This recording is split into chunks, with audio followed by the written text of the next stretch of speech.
an balimaw an bɛ barika da Ala ye ka da mun kan salon ni wagati in na tile dama dɔrɔn de b'a jɛ caman bi yan aw taara 26 mars la anw kɔni ma wele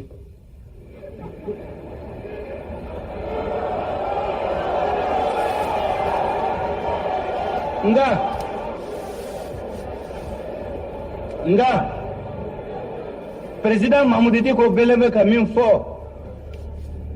o tuma mun kɛra papier kuru kelen bɛna se k'an ka jamana wuli ka don an bolo a fɔra de k'an ka ɲɛ minnu y'a kalifa ma an fana ka kalifa mɔgɔ wɛrɛw ma ni mɔgɔ ma fɛn min faamuya ni mɔgɔ ma sɔn ko min ma n'a yirala k'a fɔ an ma sɔn faamuyali ma k'a la u bɔra ni hali nɔgɔtɔ ma mɔgɔ tan bɔnɛ n'o bonya dara ka kuma fɔ ni ma se k'o lamɛn ka jaabi di o la se ka ko wɛrɛ b'i kɔnɔ min tɛ kɔdiko ye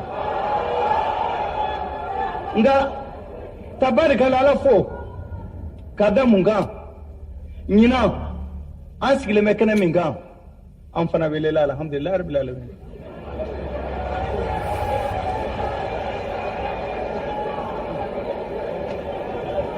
an balimaw n ko bonya bɛ bonyamasegi bɛ n b'a fɛ ka président fo ani an ka haut conseil a cɛ a n'a muso k'u bɛ fo k'u waleɲuman dɔn u sera ma ka na bonya d'an kɔrɔ ko Amadu ni Ala sɔnna ma an bɛna an kan bɔ jama ma bi n bɛ se ka fɔ alhamdulilayi rabbil alamin jama y'an lamɛn jama nana u bɔra yɔrɔ bɛɛ la ka taa an ka dugumisɛnninw na ka taa baw la ka bila an ka région na ka na bila an ka national la mais n bɛna kala sɛmɛ mɔgɔ min na o ye jɔnniw ye o ye dunan minnu nana ka na an fo minnu nan'u jɔnya ka kuma olu sara foyi t'an bolo ka d'u ma ko fo k'a f'u ye alibarika n nana sisan de ka bɔ Tchad parce que tɔnsigiba dɔ bɛ yen a tun tɛ se ka jɛn cogoya si la ni ma taa ni Ala sɔnna ma n tun ka kan ka n to yen ka taa jamana wɛrɛ la o ye lɛri 1 ni 2 de ye ani tilan de ye o ye Uganda ye parce que tɔnsigi fɔlɔ bɛ kɛ Jamena n'o bɔra tɔnsigi 2nan an bɛ t'o kɛ Kampala Uganda n y'a f'u ye réunion wagati la n ko bon ne taara Bamakɔ o tuma ko hɛrɛ n ko hɛrɛ belebeleba n ko n taara Bamakɔ n welela n taara Bamakɔ an y'an kan bɔ mɔgɔw ma n bɛ taa Bamakɔ an y'an kan bɔ an yɛrɛ ma o tuma diyagoya wajibi n ka sɔrɔ o fɛ n ka sɔrɔ o kɛrɛfɛ yan ko tuma a ko tɔ bɛ kɛ mun ye n ko tɔ wɛrɛ t'a la ni Ala sɔnna ma sini sɔgɔma su daminɛ na n bɛ yamaruya ɲini aw fɛ n bɛ avion wɛrɛ ɲini n bɛ taa Kampala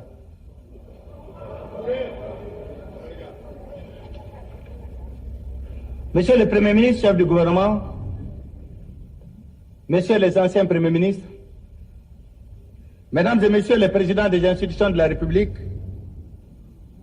Monsieur le Président de la Commission de l'UMOA, Excellences, Monsieur le doyen du corps diplomatique, Excellences, Mesdames et Messieurs les ambassadeurs, Mesdames et Messieurs les représentants des organisations africaines et internationales, Monsieur le Président du Haut Conseil islamique, Mesdames et Messieurs les membres du Haut Conseil islamique, au niveau local, au niveau régional, honorables députés à l'Assemblée nationale du Mali, Monsieur le gouverneur du district de Bamako, Monsieur le maire du district de Bamako, Monsieur le maire de la commune 3, Mesdames et Messieurs les représentants de la communauté musulmane de l'espace francophone, Mesdames et Messieurs, honorables invités, hôtes, à quelques jours du mois béni de Ramadan, rendons grâce à Dieu,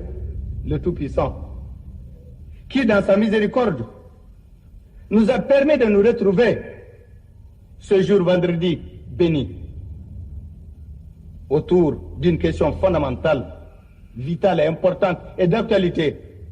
C'est l'islam et les défis actuels. Le président vient très bien de les décliner.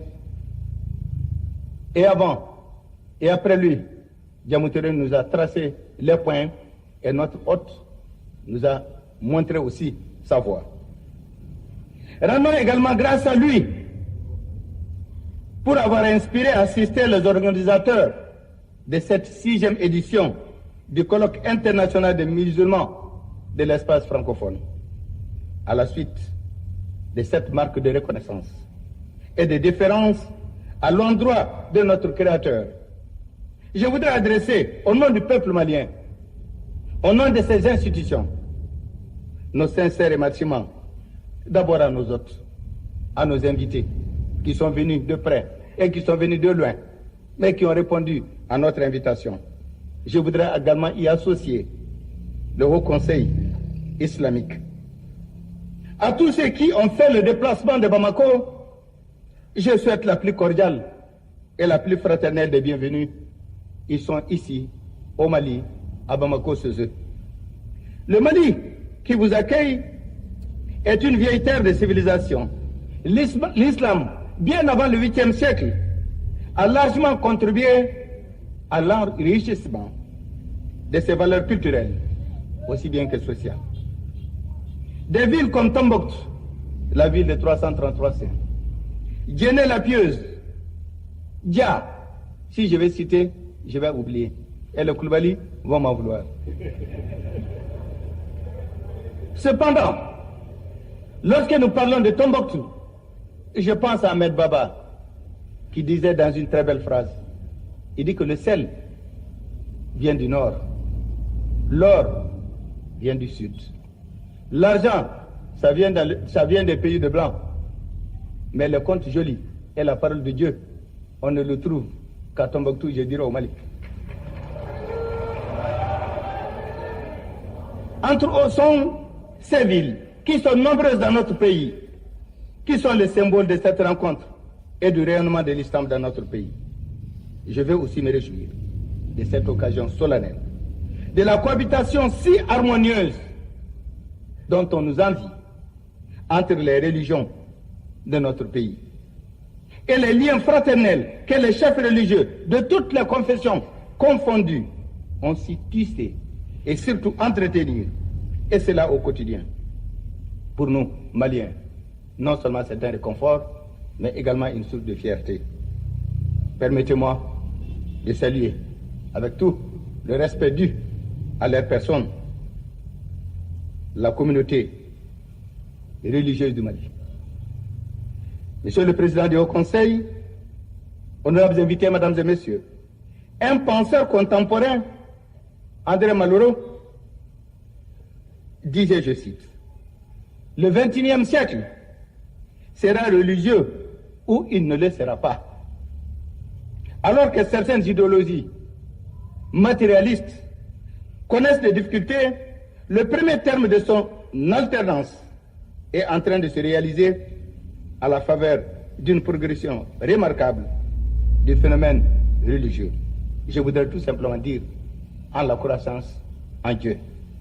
Dans le monde aujourd'hui, la religion a investi tous les pans entiers de la vie sociale, de la vie culturelle et de la vie politique. C'est pourquoi je me réjouis de l'existence de ce cadre de concertation qui se réunit pour une 6e édition entre les membres de la communauté musulmane de l'espace francophone. Et comme le disait le président, nous sommes partis plus que de l'espace francophone jusqu'en Turquie. Nous ne pouvons que nous en réjouir. Que je pense tous les 2 ans sur un thème d'intérêt pour la grande Oumma islamique. Ce 6e colloque international a choisi de porter la réflexion sur l'islam et les défis actuels. Et Dieu seul sait que ces défis sont grands. Pendant 4 jours, des imams, des responsables d'associations de femmes et de jeunes, des intellectuels, des malims, aussi bien que des conférenciers venus de partout, vont débattre autour de cette problématique. Dans un monde où les mutations touchent tous les domaines de l'activité humaine, la rencontre de Bamako vise à mieux cerner le cours des évolutions en lien avec l'universalité du message de l'islam, notre religion. À cet égard, je suis convaincu que votre regard portera sur les valeurs essentielles que sont d'abord la solidarité, la tolérance, l'amour du prochain, et qui fondent la croyance de plus d'1 milliard de musulmans à travers le monde. J'insiste particulièrement sur la notion de solidarité, car c'est pour la promouvoir que nous avons créé, il y a plus de 40 ans, l'organisation de la conférence islamique. L'OCI a certes acquis quelques réalisations ou bien quelques résultats, mais nous devons reconnaître aussi qu'on aurait pu faire mieux, qu'on aurait pu faire plus, parce que nous disposons des moyens et nous avons également l'intelligence. Je vais saluer ici l'action des associations pendant tout le temps. Je vais saluer ici l'action des organisations non gouvernementales, mais je vais aussi saluer les fondations islamiques qui se sont engagées dans l'assistance d'une manière permanente aux démunis de notre pays. Quant à la tolérance, elle est une valeur centrale du message de l'islam. Elle est éloquemment illustrée par l'expression « Salam alaikum », que la paix soit sur toi, qui inaugure toutes nos rencontres et surtout nos conversations. La tolérance signifie pour le musulman le respect d'abord de la différence. Dans la fraternité, elle signifie aussi le respect des musulmans, surtout dans les pays où ils représentent un culte minoritaire. Distingués invités, mesdames et messieurs, en parlant de tolérance, je tiens aussi à mettre l'accent sur certains actes commis prétendument au nom de la religion, mais qui au fond ne visent qu'à porter atteinte à l'image de notre religion, surtout de l'islam. Vous comprendrez que devant cette communauté d'érudits, d'invités, je ne peux faire l'impasse sur la situation de la bande sahélo-sahélienne dont vient d'évoquer le président. La bande sahélo-sahélienne, elle va de la Mauritanie, Mali, Burkina Faso, Niger, l'Algérie, la Libye, le Tchad et le Soudan. Ça fait 8 millions de kilomètres carrés, c'est-à-dire le quart du continent africain. Aujourd'hui, comme l'a dit le président, ces pays, dans leur ensemble, connaissent des situations difficiles. Sur cet espace large, sur cet espace difficile, sur cet espace que je dirais presque sans fin, il y a des menaces qui ont fleuri et qui portent aujourd'hui fruit, malheureusement. C'est le trafic de cigarettes, c'est le trafic d'armes et de munitions, c'est les passeurs clandestins, c'est le trafic de drogue et c'est la présence des salafistes intégristes. Face à cette situation, le Mali ne pourra pas dire que nous avons vu venir, mais je le dis. Depuis pratiquement 2006, nous avons demandé à l'ensemble de nos voisins et plus loin que nous souhaitons l'organisation d'une conférence sahélo-sahélienne qui a pris pour thème la paix et le développement. Parce que nous voyons venir pourra, si nous restons à ne rien faire, demain et un jour, nous allons subir les conséquences les plus néfastes. C'est pour cette raison que je dis et je le répète, certaines formes d'idéologie, ce n'est pas seulement le sécuritaire, mais l'arme essentielle, c'est le développement et la culture.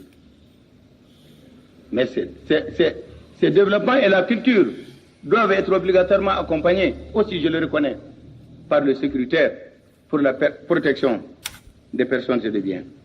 Monsieur le Président, je sais qu'au cours de vos rencontres, j'aurais bien voulu être là pour venir vous expliquer moi-même ma vision et vous dire également quelle était la politique du Mali. Le Mali sait que nous allons nous donner et nous doter de tous les moyens militaires pour la sécurité, et cela ne fera l'ombre d'aucun doute. Mais j'ai dit que je suis convaincu que cette lutte sera longue. Et cette lutte ne sera pas facile. Et l'une des premières exigences à la réponse que nous devons donner à ce fondamentalisme, c'est d'abord la coopération sous-régionale. Aucun pays ne réussit à régler son propre problème. Donc c'est seulement lorsque nous mettrons ensemble nos intelligences et que nous dégagerons une vision commune, c'est à ce moment seulement que nous pouvons nous organiser pour endiguer ce salafisme. Aussi, le Mali a décidé de mettre en place, après mûre réflexion, ce que nous avons appelé la politique pour la lutte contre le salafisme, la drogue et les stupéfiants. Mais pourquoi des salafistes se trouvent dans la bande sahélo-sahélienne? C'est tout simplement parce que nous n'y sommes pas. Nos pays ne sont pas. L'espace est immense. L'espace est vide. Et ils le comblent par leur présence. Nous allons alors, dans cette politique que j'aurai le temps, Monsieur le Président, de développer, nous allons allier d'abord une compréhension du problème. Et nous allons passer obligatoirement par un support sécuritaire en renforçant les moyens de défense, ce que nous sommes en train de faire. Et d'autre part aussi, Monsieur le Président, je suis convaincu que la meilleure manière de lutter contre le terrorisme, ce n'est pas seulement les armes. Sans ça, on aurait fini dans certains pays il y a longtemps. Parce que les enjeux, c'est les populations. Si eux prétendent les donner le paradis, nous devons nous obliger à les donner le bien-être. Parce que toute la question est là. C'est autour des populations que tout se joue. Celui qui gagne les populations, tu gagnes les batailles. Donc, Monsieur le Président, c'est regrettable, mais j'aurai certainement le temps de rencontrer le Haut Conseil pour pouvoir vous dire ma lecture, pour vous dire également la position du Mali. Et la position du Mali n'est autre que nous condamnons fermement tout acte de terrorisme et que nous nous engageons résolument, mais avec les autres, à répondre.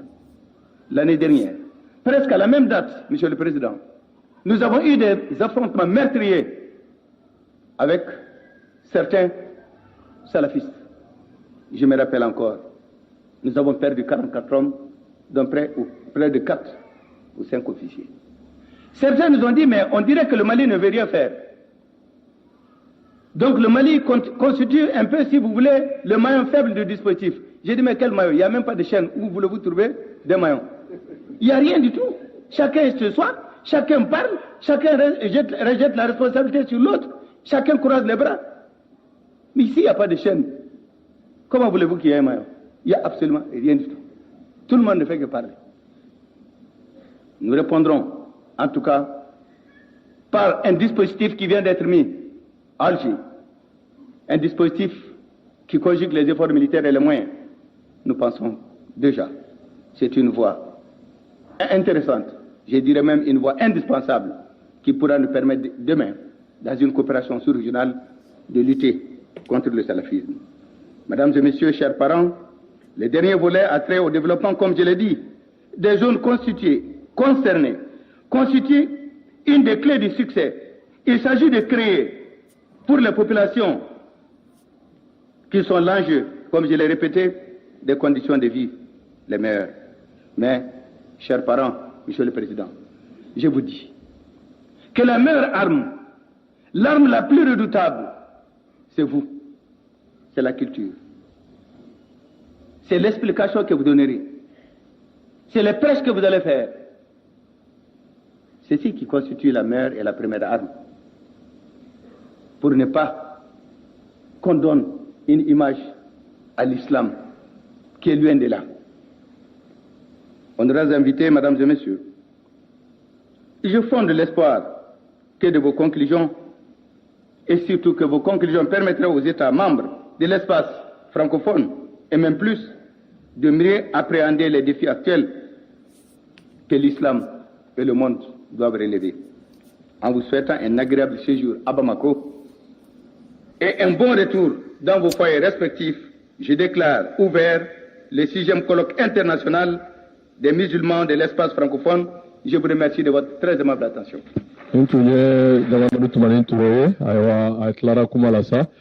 Ni au Conseil islamique ñomo ba wuku tege di ñogoma wa mbela jele mba donc fo wa ni ko inkera bunya kono ni islamia kuna woli kenya bado wa kuma nun cha man fora to bukana sa nga mbado ga ko bona ngam fana fora Allah jamana ñomo ba yani alaji banyu dugure kana do ke wa ye kuma kondo fo ka fo ga jamana koronya fa mi benu benu ke koselo sheku da mayrala ya ira ka fo terrorisme kirali fana be défense la mo yoro ko la sécurité no be ko fo chumi Okuma amba jiga fo conseil islamique farala here jama kan ni islamia nyeta ni basigi jamana nyemo bayre o don au conseil islamique wa banu dugure sa alebna do ke